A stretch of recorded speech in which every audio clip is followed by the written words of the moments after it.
Varian yang kedua, ada kelompok Islam yang ingin menegakkan negara Islam, ingin menegakkan negara Islam, ingin menegakkan negara Islam, ingin menegakkan negara Islam, tapi caranya bukan kekerasan, caranya adalah demokrasi. Caranya adalah demokrasi. Caranya adalah demokrasi. Mereka mendaftarkan diri sebagai partai politik, kemudian mengikuti pemilu, ada yang menjadi menteri, presiden, dan seterusnya. Contohnya Ikhwanul Muslimin. Kalau di Indonesia ya PKS. Kalau di Indonesia ya PKS. Kalau di Indonesia ya PKS. Kalau di Indonesia ya PKS. Ingin menegakkan negara Islam, Jamaah Islamiyah, termasuk yang ada di Indonesia, DI, DII, NI, dan seterusnya. Ini varian pertama, menegakkan khilafah tapi melalui jalan kekerasan yang diyakini sebagai jihad. Varian yang kedua, ada kelompok Islam yang ingin menegakkan negara Islam, tapi caranya bukan kekerasan, caranya adalah demokrasi.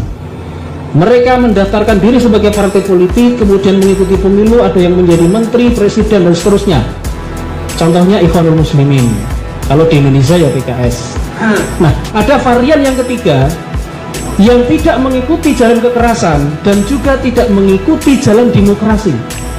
Jalan yang ditempuh adalah dakwah Islam, khususnya melalui pertama pemikiran, dan yang kedua adalah politik. Jalan pemikiran dan politik, itulah Hizbut Tahrir.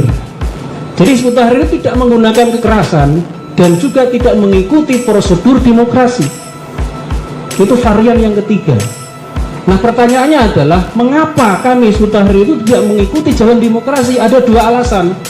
Alasan yang pertama adalah karena demokrasi itu menjadi anggota parlemen dalam keyakinan Hizbut Tahrir itu hukumnya haram, tidak boleh. Bismillahirrahmanirrahim. 2019 ganti presiden, ganti sistem. Allahu Akbar. Allah Akbar.